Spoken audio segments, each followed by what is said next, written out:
Happy Feast Day of Our Lady of Fatima. Whether it's actually May 13th for you when you're seeing this or not, it doesn't matter. What does Our Lady of Fatima have to do with attachment?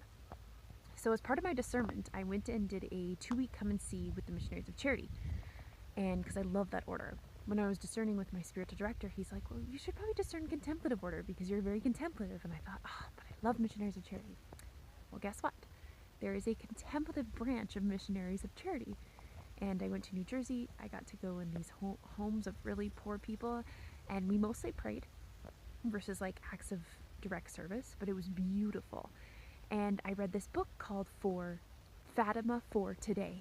And I had heard about Fatima. I knew about the miracle of the son. I knew about the 3 children.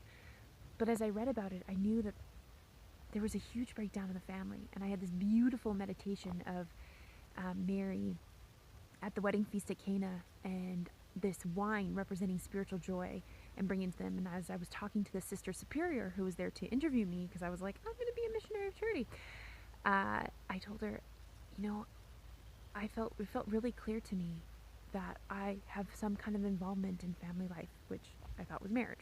I'm not married at this point, but I've been deeply involved with family life. And she gave me this medal, beautiful big medal that she was wearing on her scapular. She just took it out underneath her habit and she said, here. And it's got Our Lady of Fatima on it with the 3 shepherd children. And then on the back is Divine Mercy, which is another one of my favorites. And now lo and behold, did I know that I would be working with many, many suffering kids and being able to bring hope into that situation.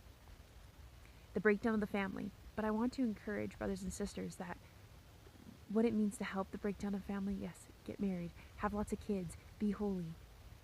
But how can we support other families? How can we support broken relationships? How can we support single people? How can we support these kids carrying trauma? How can we be pro-life and not just vote for the next politician who's going to make laws? How can we help women who find themselves in situations where they're pregnant and they don't have the means to provide for the baby? How can we help after the fact that the baby's born? Can we support people who adopt? Adoption is not always a fairy tale. Some work out really great, and some don't. You never know what you're getting. I mean, even with biological children, you don't know what you're getting. And with adoption children, you even have a higher risk. And it may be fine. You don't know how that child handled that great trauma of being separated from birth mom or whatever else they may have difficulty they may have been through. But let's look how we can support people and trust and do our best to help with the repercussions of the breakdown of the family and these children that are struggling. So again, I encourage Camp Attach. I encourage your support.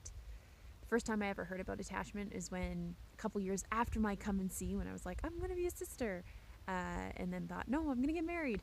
I went and spent a few months in India. That's when I first heard about attachment. And this is really important, right? I want to go there. I worked in a kid's home. I want to love on the kids. And you know what I learned? I couldn't hold this little baby with this disfigured face, even though I wanted to. He was so cute. But only Sister Sophia held him, and only a couple of the Indian women workers held him. And I said, why? I just want to love him and take him. And they said, you are loving him because in a few months, you're going to be gone. And do you know how difficult it is for children to be separated from people who caregive them, especially if they've lost their parent and they've been abandoned? And I went, no, I never thought about it at all. I am leaving it. I'm only here for a couple months. But the sisters and the Indian women workers are going to be here forever. The way I could help is by doing laundry, cleaning, getting the dishes done so they could bond with those kids. And that is how I was going to support them. But anyway, God bless you, and happy feast day of Our Lady of Fatima. Take care. St. Joseph, pray for us.